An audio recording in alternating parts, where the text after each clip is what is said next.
Bonjour Jean-Michel Vernochet. Bonjour. Pouvez-vous nous dire ce que vous pensez d'Alain Finkielkraut? Beaucoup de choses, beaucoup de bien, beaucoup de mal à la fois, donc une pensée nuancée, forcément nuancée. Je suis l'un de ces auditeurs du samedi matin à 9 h, parfois avec beaucoup d'agacement, parfois avec un certain plaisir, avec la plupart du temps de l'intérêt et encore une fois une pensée qui est au moins stimulée par M. Finkielkraut dans un sens ou dans l'autre, comme je viens de le dire. Quel est son principal mérite selon vous? Alors son principal mérite, c'est d'exister et de frôler, d'aller à la marge de la pensée unique. Ceci dit, il le fait avec parfois un certain bonheur.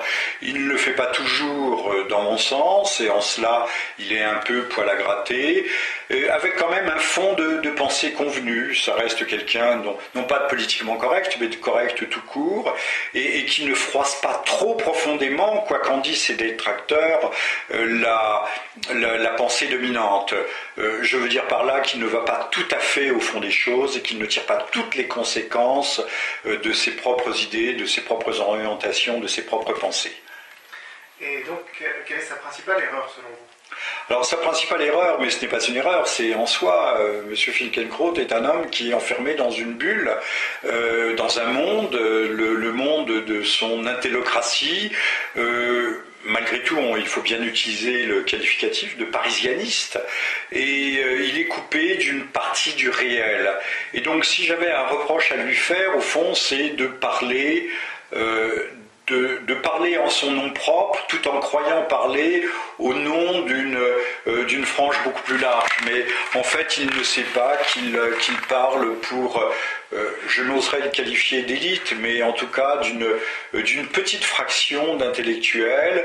Et je n'aime pas souvent que l'on parle en mon nom, parce qu'on ne dit pas ce que je pourrais dire moi-même. Voilà. Donc ce n'est pas de la jalousie, ce n'est pas de l'envie, mais M. Finkielkraut qui se fait, ou qui croit être parfois le porte-parole d'une certaine vision des choses ou du monde, n'est pas un porte-parole tout à fait représentatif. Donc son principal défaut, c'est de ne pas être représentatif, bien qu'il effectue quelques sorties, parfois timides, parfois plus audacieuses, en dehors du cercle des idées convenues. Pour conclure, est-ce que vous auriez un message à lui faire passer?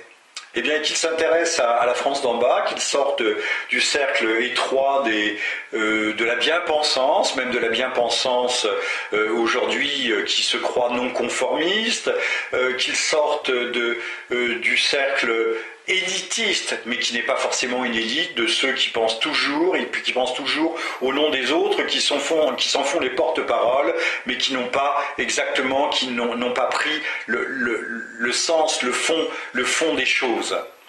Merci beaucoup Jean-Michel Vernochet. Merci à vous.